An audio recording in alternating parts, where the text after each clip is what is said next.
Hello everyone, welcome to this little corner of the internet. I am Becks and this is the Race Rundown. Here at the Race Rundown, I'm going to do an episode every single race. There's going to be a race rundown of every single race.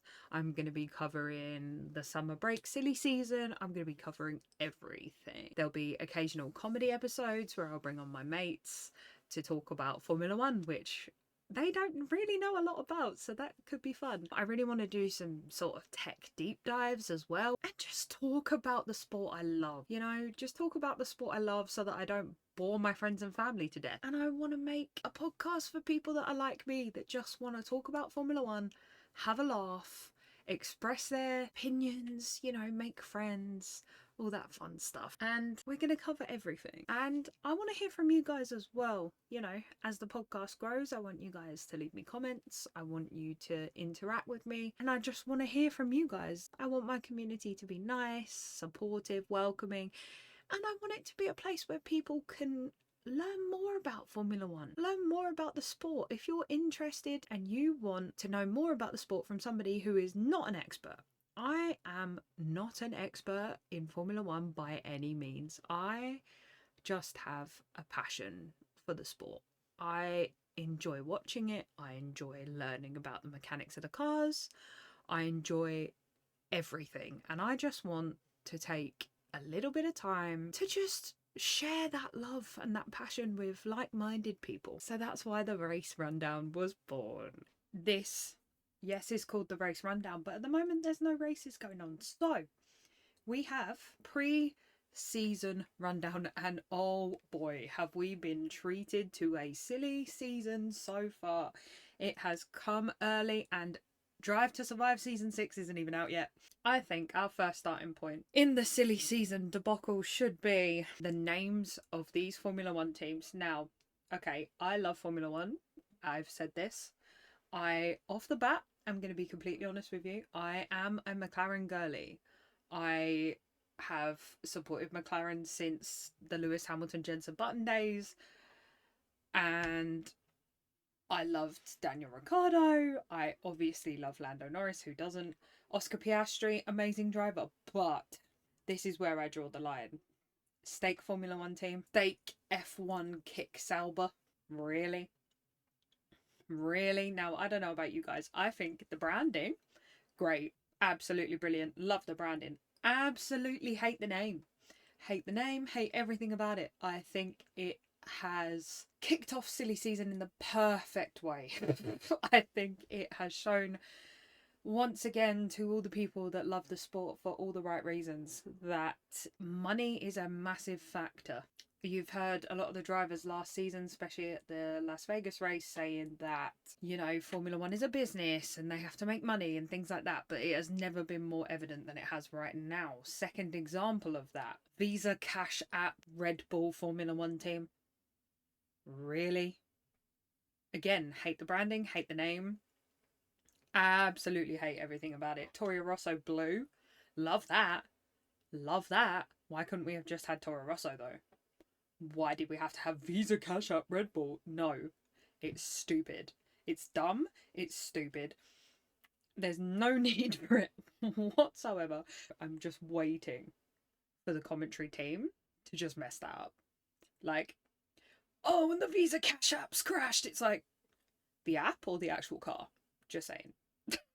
Like, I don't actually fully understand where they thought they were going with that. Obviously, we all laughed that they were going to be called Racing Bulls, but honestly, I think Racing Bulls would have been better than Visa Cash App Red Bull team. Really? Really? Tell me that you're interested in the money without telling me that you're interested in the money. Do you know what I mean? Honestly. On the topic of teams, though, the car launches. So, we have Haas on the 2nd of Feb, we have Kick Sauber on the 5th, and we have Williams on the 5th. Alpine, Esteban Ocon, Pierre Gasly, love them both, 7th of Feb. The one that no one will be watching, Visa Cash App Red Bull on the 8th. Aston Martin on the 12th. I have opinions on Lance Stroll.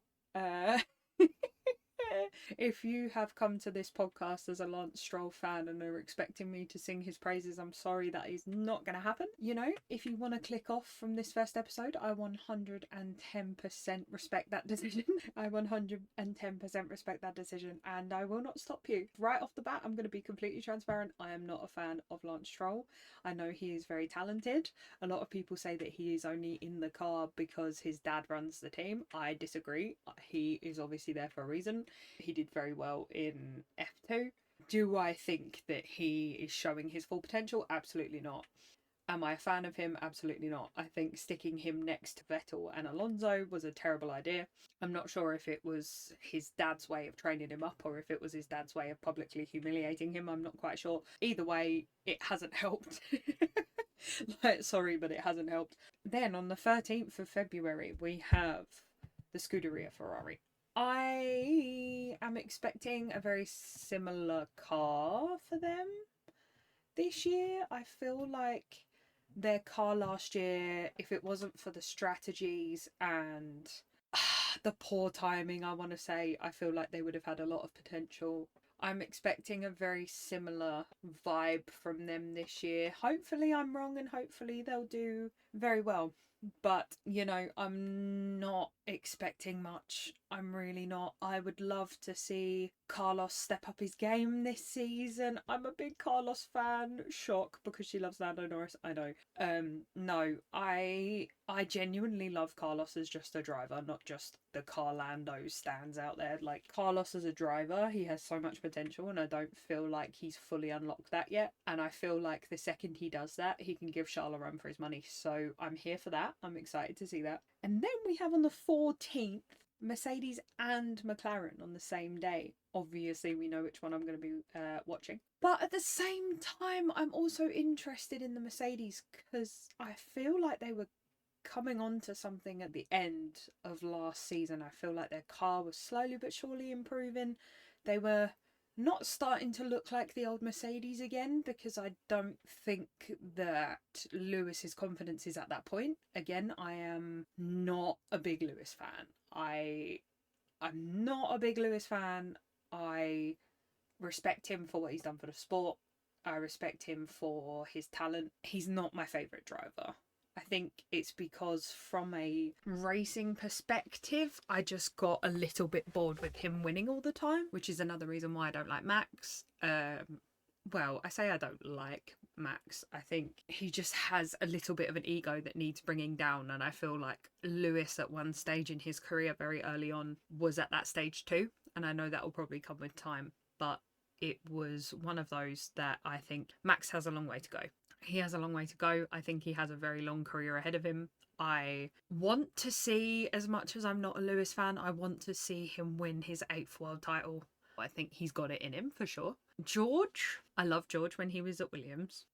I think he's got a bit of an ego, ladies and gentlemen. I'm sorry, I do. I think he has sipped that Mercedes Kool-Aid and he is well and truly in. I think he wants to be winning world titles, otherwise he wouldn't have signed for Mercedes for sure. But I think he is trying a little bit too hard. You know, I think he's gone from, again, no disrespect to Williams, but he's gone from one of the worst teams on the grid to one of the best teams on the grid. And the car is awful. So I'm not surprised. This is going to sound really bad. I'm not surprised he's outperforming Lewis when the car is bad, because, oh, this is going to sound really bad. Please don't judge me. He's used to a terrible car. Lewis is used to having the pinnacle of Formula One machinery under his foot, whereas George is used to challenges and a constantly evolving car and not being quite up to scratch with everyone else. So I'm not surprised that last season George was outperforming Lewis. I'm not surprised at all. And as for Red Bull, obviously, you know, silly season. Do we think Daniel Ricciardo will end up back at Red Bull with Max? Honestly, I genuinely believe that Daniel Ricciardo, the lovable Australian, don't get me wrong, love him the most. I think he made the worst decision possible when he left Red Bull the first time. I think he could have won championships at Red Bull if he stuck around. I think his ego got too big and he left when he could have been great. And I think he's now paying the price for that. Again, a very unpopular opinion for a lot of people, but the first race will be the indication. Do we think Checo will have upped his game this season, or do we think that he's still going to be underperforming compared to Max? There's a lot of question marks around Red Bull. Will the car be as good? During this silly season time, you get a lot of articles from a lot of different people all claiming that it's Ferrari's year. You never know until they're out on the track, you know? Pre-season testing can tell you a little bit, but until they're in a race scenario under race conditions, you're just not gonna know. You know, you're just not gonna know. Speaking of race conditions and how we think this season's gonna go, I just want to do a quick recap, a consensus, I guess. I know it's only our first episode, so there's probably not that many people listening, but how do we think the Vegas Grand Prix went? I have opinions. I think it was a absolute mess. It was everything Vegas is and more. It was over dramatized. It was poorly planned. Poorly planned. Those poor people that paid all that money for a ticket and ended up going home because they couldn't race. That, am I happy about this change of direction and more US races? Yes, but then it also ties in with Drive to Survive, and I have opinions about that too. As much as I love watching it, I think it's really damaging to the sport.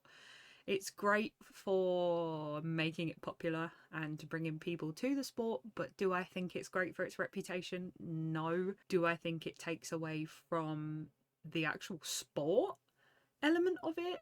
Yes. Do I think that Formula One would be as popular without it?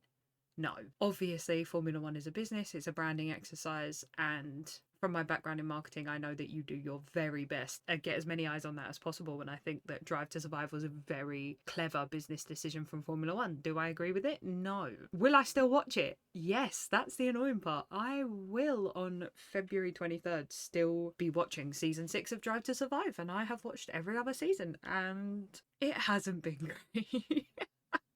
It really hasn't been great. I could probably predict how the season will go. 2023 season of Formula One for me was very uneventful, very boring in terms of racing. I think the changes they've made to the cars, great for leveling the playing field, but it's still not level. Like, how can you tell me that Max, who is winning races by 30 seconds plus, and everyone else being bunched up, something's going on? Like, whatever Red Bull did to that car to turn it into a rocket ship, I don't know. I don't know. Is it to do with the overspending on the budget? You know, that old chestnut. There's lots of people saying they only got a fast car because they overspent. I don't want to add fuel to the fire, ladies and gents, but it's fast for a reason. I'm just saying. You know, it's fast for a reason. And yeah, Red Bull. Do I think Max is going to win in 2024? That is probably the main question. And I think, yes, he will. I think at this point in time, something will have had to have gone terribly, terribly, terribly wrong with the 2024 car for it to not come out and perform similarly, if not better, to the 2023 car. They will have had to have tried something completely new and just destroy it. Sorry, Mercedes fans, I know. I'm sorry, but it's true. They tried something new, they took a risk, you've got to admire them for that, but my God, did it backfire. Gee. So, going on Red Bull, the teams as a whole. We've talked about the car launches. Let's talk about how interesting this silly season. And I know we've technically already started silly season already, or at least it feels like we have anyway with all these names and the drama. No, it feels like we're already in silly season, but this silly season is like no other because we have 13 out of the 20 drivers out of contract at the end of 2024. So, in case people don't know who's out of contract at the end of this season, we have Checo, Sergio Perez for Red Bull, Fernando Alonso at Aston Martin, Carlos Sainz for Ferrari, Esteban Ocon and Pierre Gasly at Alpine, Valtteri Bottas and Zhou Guanyu at Alfa Romeo, Kevin Magnussen and Nico Hulkenberg for Haas, Alex Albon and Logan Sargent for Williams, and Yuki Tsunoda and Daniel Ricciardo for Visa Cash App Red Bull. Sorry, I just hate those names. So I know up until literally today, the day of recording, in the last 2 days, Charles Leclerc, he's just extended his contract with Ferrari. Good for him. That, I'm not gonna lie to you people, came as a shock to me. I know he hasn't been happy there based on some reports and obviously some of the post-race footage we see. He hasn't been happy there, and it shocked me that he extended his contract. In my opinion, money talks. Obviously, that's just my opinion. I could be completely wrong, but it seems very strange how either he knows something that we don't, and that car is going to be an absolute scorcher this season, or he's made the biggest mistake. We'll just have to see. And another person who's extended their contract with their chosen team is Lando Norris for McLaren. Now, obviously, I am a Lando Norris girly. I've been a McLaren girly for ages. But Lando Norris is my driver that I choose to follow. I'm not calling him my favourite because I love Oscar as well, Oscar Piastri. I love Daniel Ricciardo. To be honest, I just love McLaren as a whole. I have watched McLaren since I was little, and you know, they were the team that I grew up watching, so I've just followed them all the way through. I am happy that Lando is still at McLaren. I am unsure for how long he's extended his contract. I know that he was there till 2025 anyway, so it could be maybe 2026, 2027, 2-year extension. I'm not sure. Honestly, I think at this stage in Lando's career, I think I'm not surprised that he's still staying at McLaren. As much as I love him, I am going to try and be as unbiased as possible. I think that in order for him to be looked at by the top 3, he needs to win races. He won't be looked at by Christian Horner and Toto Wolff until he has scored points. And I mean big points, like continuously winning races all the time and proving that he can do that. I think at the minute he's still making not rookie mistakes, but mistakes that could have been rectified. I think he's had a little bit of maturing to do. Obviously, he started very young. I think he's had a lot of maturing to do. I think he's getting there. Do I think that he is race winning at the moment? He's close. He's close. I think it's half down to the car. It's half down to him as a driver. I also think that he's being forced to be more competitive because of Oscar Piastri and how he's come in and just absolutely dominated. I mean, with Mark Webber as your mentor, I'm not surprised. You know, like, I'm not surprised by that. Mark Webber was an absolute unit when he was racing. So, you know, to have him as a mentor and then come into McLaren and just absolutely storm it, like, I'm not surprised by that. I'm really not. I think it was good on Zach's part to put Piastri there. Again, that whole silly season of getting Piastri, I think it was great for Netflix. I think it was bad for the reputation of the sport, but I think it was absolutely brilliant for Netflix. They were probably rubbing their hands together thinking, Jesus Christ, we can rinse 3 more episodes out of that. Sorry, I'm so negative towards Netflix. I shouldn't be, but I am. I think their pairing is good. I think they push each other in the best possible way. And I think, honestly, Lando needs that. Like, as much as I really enjoyed Danny Rick being on the team, it was evident that he, for whatever reason, was struggling. Obviously, we only see it from a fan perspective. We don't see the ins and outs, the time in the sim. We don't see what they're like mentally as drivers. You know, there's a lot that goes on behind the scenes that we don't see. And whatever was going on with Danny Rick, I don't know what it was. There was a clear gap between Lando and him. And I think every single team that Danny Rick has gone to since he left Red Bull, he's tried to be number 1 and it hasn't worked for him because I'm not even sure that he's that good of a driver. As a personality and for the business, yes, 100%.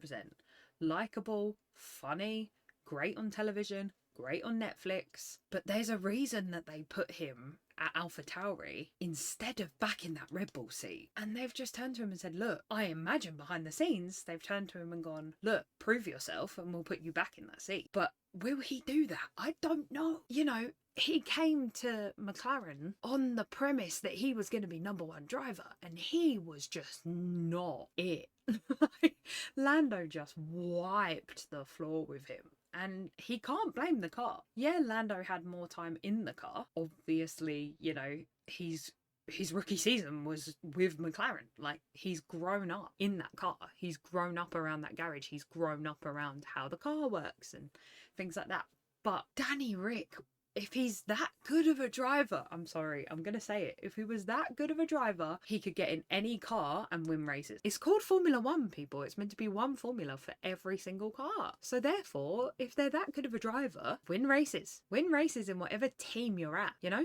If you sign for a massive contract with a team like McLaren and they say to you, you need to perform, why aren't you? There was obviously reports going around that he was doing all this time in the sim and all that stuff. I get it. We don't know what goes on behind the scenes, but if you're spending all that time in the sim and still getting beaten by somebody younger than you, something's wrong. Okay? That's where I'm going to leave that. I would love to know your opinions on that. I really would. Genuinely, I would love to know your opinions on that. Another thing I would like to know everybody's opinions on is the sprint races. Now, straight off the bat, first episode, I'm going to be completely and utterly frank with you. I think the sprint races are pointless. I don't watch them. I'm going to be honest, I don't watch them. Will I be watching any this season? No, probably not. Formula One have dropped us the New Year's gift of both the race calendar and the sprint calendar for 2024. So the first sprint race is obviously China. We haven't been back to China for a while. Obviously with COVID and everything, we haven't been back there. So it will be nice to be back at that circuit again. That will be amazing. So that's on the 19th to the 21st of April. Will I be watching that sprint race? Absolutely not. The next one is Miami. I have lots of opinions on the Miami race. I find that the American races are just the pinnacle of over dramatization, and I'm not here for it. I think it takes away from the sport. I think that it is great for the business but terrible for the sport.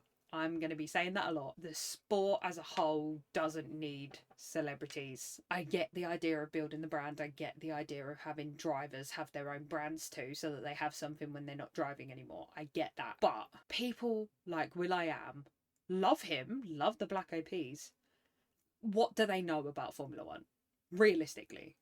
Besides the fact that it's cool to be there and they can post it all over social media and get followers to the sport, because if will.i.am likes Formula One, then I will as well. Realistically, is there any other reason for them being there? I could be completely wrong. They could have a genuine love for the sport, you know? Like, there could be a genuine love there. I think it's a stunt, a PR stunt. And the American races, the grid walk is always so awkward. It's so awkward. When Sky Sports cover it, they speak to all these celebrities. You can tell that the celebrities do not give a damn about the sport whatsoever. They are there with a brand to get paid. That is it. You know, promote it. Be there because it's the in thing right now. They don't know about Formula One. That news article came out about Anthony Joshua and loads of other celebrities investing in Alpine. Great, brilliant, all here for it. What interest does Anthony Joshua have in Formula One besides money? I've never heard him mention Formula One before in my life. Oh, I watched it on Netflix. Okay. Okay. I am not by any means a snob. If people have come into the sport from watching Netflix, all power to you. Welcome.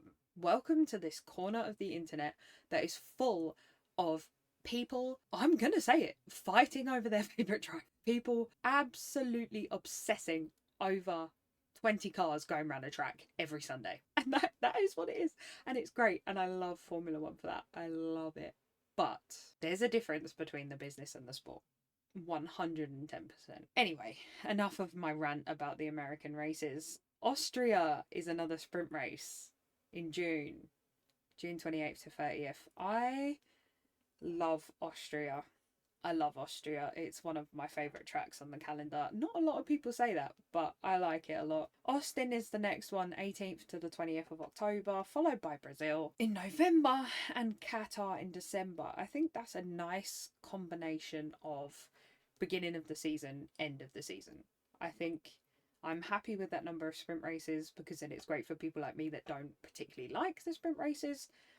I think it's also good for the American audience because it shows them more racing, which is obviously what they want. Well, I mean, it's what we all want, isn't it? But, you know, if you're paying all that money, you want to see as many races as humanly possible. I am excited by the F1 calendar this year. I'm excited. I'm excited. Obviously, we have Bahrain to start off with. Then we have Jeddah, Melbourne, Japan, Shanghai, Miami, Imola, Monaco, Canada, Spain, Austria, United Kingdom in July. I'm excited for Silverstone this year. I really am. I know it's my home race, so I get excited for Silverstone every year, but I'm probably going to have a Silverstone watch party again. After that, we have Hungary, Belgium, Netherlands. I'm excited about that. Monza, Azerbaijan, Singapore, Austin, Texas, Mexico City, Sao Paulo, Las Vegas, Qatar, and finishing off, of course, in Abu Dhabi on the 8th of December. That feels like a lifetime away,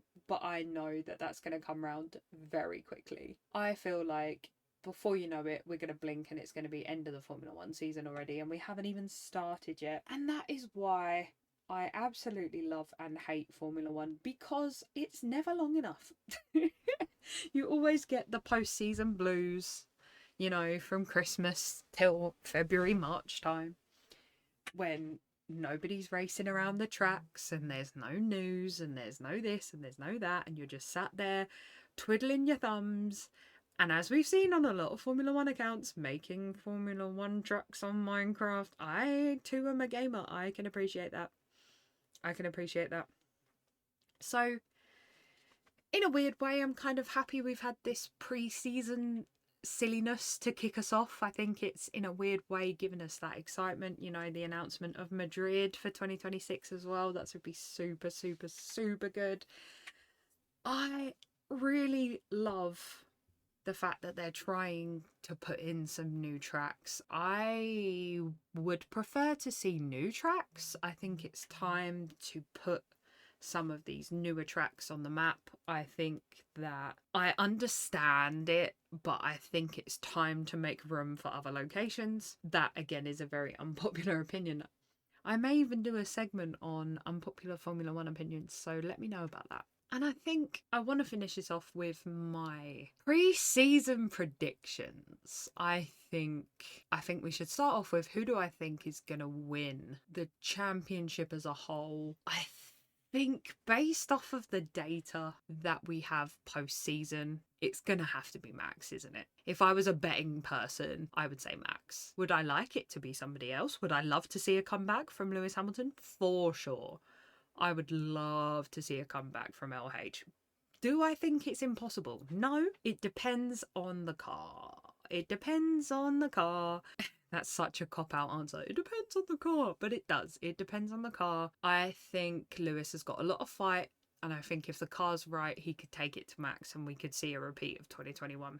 I genuinely believe that if the Mercedes was to maintain the same level that it maintained last season, I think Max has got it in the bag for sure.